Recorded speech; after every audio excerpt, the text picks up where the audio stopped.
BPL এর শুরুর আগে যে দলকে নিয়েছিল তীব্র সমালোচনা সেই দলই রাজত্ব করছে পয়েন্ট তালিকায়, তারাই আছে সবার শীর্ষে।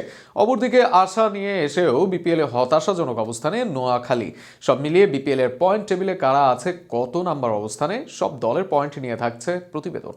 শুরুর ম্যাচে জয়, এর পরের ম্যাচে বড় হার, তবে এরপর আর পেছনে ফিরে তাকাতে হয়নি চট্টগ্রামের। বিসিবি নিজের হাতে দায়িত্ব নেওয়ার পর বদলে গেছে দলের চিত্র, যেখানে 6 ম্যাচ শেষে তাদের হার মাত্র 2 ম্যাচে। 4 ম্যাচে জয় নিয়ে সবার উপরে তারা, এমনকি রান রেটেও তারা পেছনে ফেলেছে টুর্নামেন্টের শক্তিশালী রংপুরকে। কোটি টাকার নাইম প্রতিফলন দেখাচ্ছেন, একই সাথে শরীফুল রশিংটনরা পারফর্ম করছেন। শেখ মাহিদির নেতৃত্বে 6 ম্যাচে 8 পয়েন্ট দলটির। তাদের পরে তালিকার 2 নম্বরে আছে রংপুর রাইডার্স, আসরের সবচেয়ে পুরনো দল রংপুর। এই আসরেও ফর্মে আছে তারা, আসরে মাত্র 1 ম্যাচ হেরেছে তারা, সেটাও হেরেছে সুপার ওভারে।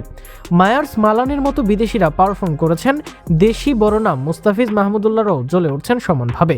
5 ম্যাচে 8 পয়েন্ট দলটির। তালিকার 3-এ আছে রাজশাহী। এ আসরে যদিও মাত্র 4 ম্যাচ খেলেছে তারা, শান্তর দল হেরেছে মাত্র 1 ম্যাচে ঢাকার বিপক্ষে। তবে এর আগে পরে 3 জয় তাদের। অধিনায়ক শান্ত আছেন ফর্মে, রিপন নওয়াজ সবাই জ্বলে উঠছেন, আবার সবার বিকল্প সঠিকভাবে নিয়েও রেখেছে দলটি, যে কারণে ভালোভাবে এগোচ্ছে দলটি। 4 ম্যাচে 6 পয়েন্ট নিয়ে তালিকার 3-এ তারা। তাদের পরে অবস্থান সিলেট টাইটান্সের। আসলে শক্তিশালী দল গড়েছে তারা, তবে মেহেদী মিরাজের অধিনায়কত্বে সেভাবে পারফর্ম করতে পারছে না দলটি। ওমরজাই, মঈন, আমির বা দেশি আফিফ ইমনদের নিয়েও আসরে মাত্র 3 জয়, তাদের পয়েন্ট 6। তবে শেষ 4-এর দৌড়ে ভালোভাবে আছে দলটি।